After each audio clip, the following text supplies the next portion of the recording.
अस्सलामुअलैकुम नाज़रीन, आप सभी का हमारे यूट्यूब चैनल रख्ता क्लासेस में खुशामदीद। उम्मीद करता हूँ कि आप नाज़रीन खैरियत से होंगे। तो आज मैं आप लोगों के सामने लेकर आया हूँ बिहार बोर्ड क्लास 10 का उर्दू दरख्शा इसके मॉडल क्वेश्चन पेपर को लेकर के। आज हम लोग जो है सेट 3 को देखेंगे, 1 से लेकर 25 तक के सवालात को। आप लोग अगर 1 से लेकर 2 सेट नहीं देखे हैं तो प्ले लिस्ट में जाकर के देख सकते हैं। तो चलिए शुरुआत करते हैं और देखते हैं। तो सबसे पहला सवाल है कि आपके निसाब में शामिल हम्द खुदाए अज़्ज़ो जल के शायर कौन हैं। ए में है सैयद मोहम्मद मोहसिन, बी में है सर सैयद, सी में है सुहेल और डी में है शबनम कमाली। तो राइट आंसर हो जाएगा ऑप्शन नंबर डी यानी कि शबनम कमाली। इस बुक का जो है सबसे पहला चैप्टर जो है हम्द खुदाए अज़्ज़ो जल है। ये एक क्या है, हम्द है। हम्द का नाम क्या है, खुदाए अज़्ज़ो जल, हम्द खुदाए अज़्ज़ो जल, जिसके शायर कौन है, शबनम कमाली। चलिए आगे बढ़ते हैं और देखते हैं सवाल नंबर 2। शबनम बेनवा का क्या मतलब है। ए में है शबनम की आवाज़, बी में है शबनम की ख्वाहिश और सी में है शबनम की खामोशी और डी में है शबनम की तरक्की। तो राइट आंसर हो जाएगा ऑप्शन नंबर सी यानी कि शबनम की खामोशी। देखते हैं सवाल नंबर 3। रुकैया भाभी को कॉलेज से माहाना कितनी तनख्वाह मिलती थी। ए में है 50 रुपया, बी में है 400 रुपया, सी में है 500 रुपया और डी में है 1000। तो राइट आंसर हो जाएगा ऑप्शन नंबर बी यानी कि 400 रुपया। रुकैया भाभी को कॉलेज से कितने रुपया तनख्वाह मिलती थी, 400 रुपया महीना। चलिए आगे बढ़ते हैं और देखते हैं सवाल नंबर 4 में है भाई जान को बार बार जेल क्यों जाना पड़ता था। ए में है डकैती की वजह से, बी में है चोरी की वजह से, सी में है सियासत की वजह से और डी में है रिश्वतखोरी की वजह से। तो राइट आंसर हो जाएगा सियासत की वजह से, ऑप्शन नंबर सी यानी सियासत की वजह से, क्योंकि वो किस में, राजनीति में दिलचस्पी रखते थे, पॉलिटिक्स में, जिसके कारण उसको बार बार जेल जाना पड़ता था। चलिए आगे बढ़ते हैं और देखते हैं सवाल नंबर 5 नंबर सवाल में क्या है कि जब रुकैया भाभी याद आती हैं तो मेरा खुद ब खुद जज्बे एहतराम से झुक जाता है।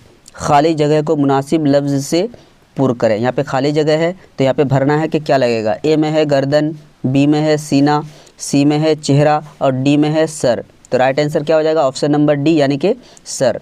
जब रुकैया भाभी याद आती हैं तो मेरा झुक जाता है, खुद ब खुद जज्बे एहतराम से झुक जाता है। क्या झुकता है, सर। चलिए आगे बढ़ते हैं और देखते हैं सवाल नंबर 6 में है कि सुहेल अज़ीमाबादी की इब्तदाई तालीम कहाँ हुई। ए में है दादीहाल, बी में है नानीहाल और सी में है फूफी जान के यहाँ और डी में है खाला जान के यहाँ। तो राइट आंसर हो जाएगा ऑप्शन नंबर बी यानी कि नानीहाल। सुहेल अज़ीमाबादी की इब्तदाई तालीम कहाँ हुई थी, नानीहाल में यानी नानी के यहाँ। चलिए आगे बढ़ते हैं और देखते हैं सवाल नंबर 7 में क्या है कि डॉक्टर मोहम्मद मोहसिन किस यूनिवर्सिटी में प्रोफेसर थे। ए में है मगध यूनिवर्सिटी, बी में है पटना यूनिवर्सिटी, सी में है नालंदा यूनिवर्सिटी और डी में है पाटलिपुत्रा यूनिवर्सिटी। तो राइट आंसर हो जाएगा ऑप्शन नंबर बी यानी कि पटना यूनिवर्सिटी। डॉक्टर मोहम्मद मोहसिन किस यूनिवर्सिटी के प्रोफेसर थे, तो पटना यूनिवर्सिटी के प्रोफेसर थे। चलिए आगे बढ़ते हैं और देखते हैं सवाल नंबर 8 में है कि कमर जहाँ के अफसानवी मजमूए का नाम क्या है। ए में है अनोखी मुस्कुराहट, बी में है चार चेहरे, सी में है चारागर और डी में है आँख मिचोली। तो राइट आंसर हो जाएगा ऑप्शन नंबर सी यानी कि चारागर। कमर जहाँ के अफसानवी मजमूआ का नाम क्या है, चारागर। क्या है, चारागर। चलिए आगे बढ़ते हैं और देखते हैं सवाल नंबर 9 में क्या है कि मादा परस्ती से आप क्या समझते हैं। ए में है दौलत की हवस, यहाँ पे हो गया, क्या होगा, हवस। ए में है दौलत की हवस, बी में है दुनियावी इशरत से मोहब्बत, सी में है ए और बी दोनों और डी में है जायज़ ख्वाहिशात की तकमील के लिए दौलत हासिल करना। तो राइट आंसर हो जाएगा ऑप्शन नंबर सी यानी ए और बी दोनों, यानी दौलत की हवस और दुनियावी इशरत से मोहब्बत, इसको बोलते हैं मादा परस्ती।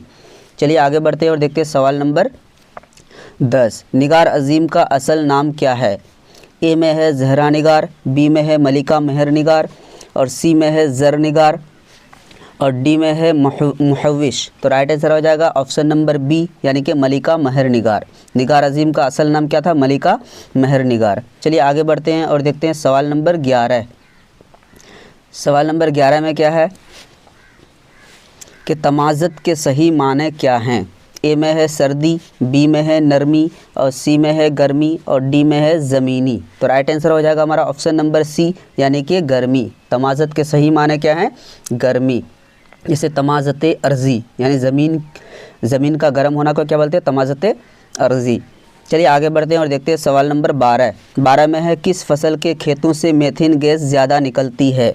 ए में है धान, बी में है सरसों, सी में है गेहूँ, डी में है इनमें कोई नहीं। तो राइट आंसर हो जाएगा ऑप्शन नंबर ए यानी कि धान।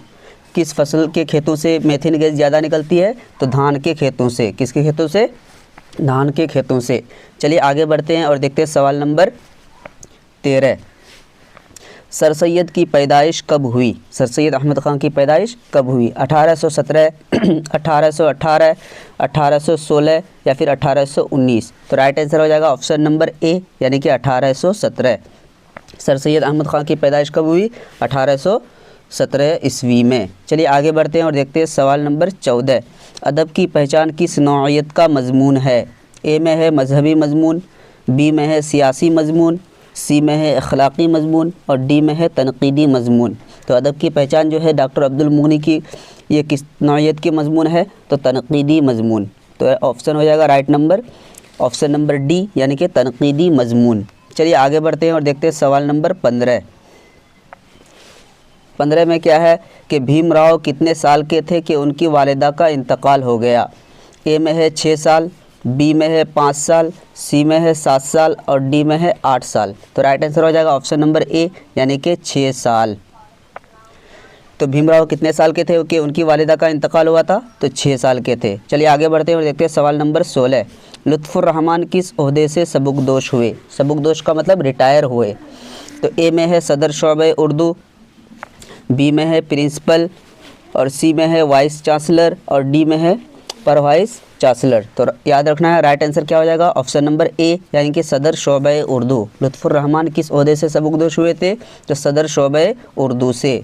चलिए आगे बढ़ते हैं और देखते हैं सवाल नंबर 17। तौबतुन नसूह किसका नाविल है? ए में है नज़ीर अहमद, बी में है सर सैयद अहमद ख़ान और सी में है राजेंद्र सिंह बेदी और डी में है प्रेमचंद। तो राइट आंसर हो जाएगा ऑप्शन नंबर ए यानी कि नज़ीर अहमद। तौबतुन नसूह किसका लिखा हुआ नाविल है? तो नज़ीर अहमद का। चलिए आगे बढ़ते हैं और देखते हैं सवाल नंबर 18। 18 में है कि आर्यभट्ट का ताल्लुक़ किस ओहदे से था? किस अहद से था? अहद का मतलब होता है ज़माना। तो आर्यभट्ट जो थे उनका ताल्लुक़ किस ज़माने से था? ए में है गुप्त अहद, बी में है मुग़लिया अहद और सी में है मौर्य अहद और डी में है बरतानवी अहद। तो राइट आंसर हो जाएगा ऑप्शन नंबर ए यानी कि गुप्त अहद। आर्यभट्ट का ताल्लुक़ किस ज़माने से था? किस अहद से था? तो गुप्त अहद से। चलिए आगे बढ़ते हैं और देखते हैं सवाल नंबर 19। सवाल नंबर 19 में क्या है? किसी सितारा या सैयारा पर पर्दा पड़ जाने को क्या कहते हैं?